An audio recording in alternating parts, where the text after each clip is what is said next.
There are two ways to look at chemical regulation. The first part is from a risk perspective. So for a big company, what is the risk to continue using potential SVHCs that could be regulated in the future? So first of all, mostly for retail and downstream users of chemicals, we think the risks are product phased out and also major supply chain disruptions. For the chemical manufacturers, of course, they face a significant risk of revenue loss, especially if a large share of their revenues come from those potential SVHCs.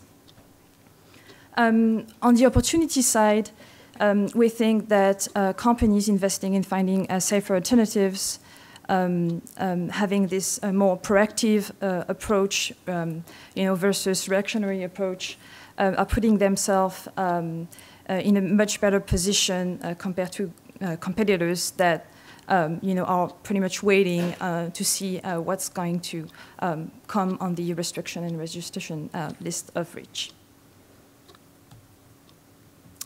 So REACH is a regulation that's very complicated to understand for investors.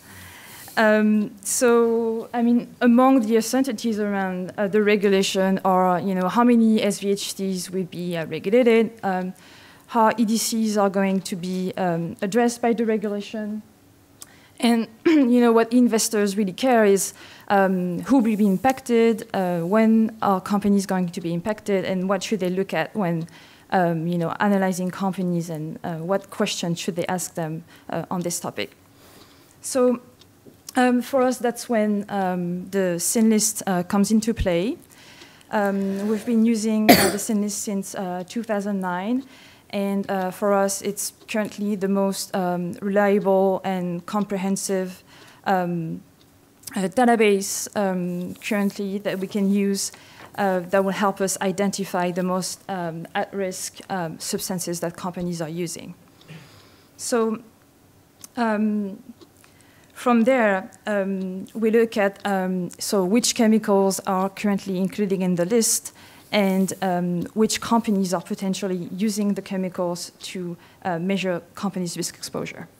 This is an example, so that's the same sector, where we look at both risk exposure of companies to the regulation, so that would be the x-axis. But we not only look at risk exposure, we also look at risk management. To assess basically the level of preparedness of companies, for future restrictions. So among the things we look at R&D investments in finding safer alternatives. Also, we look at if the company has a precise commitment for phasing out or reformulating certain products.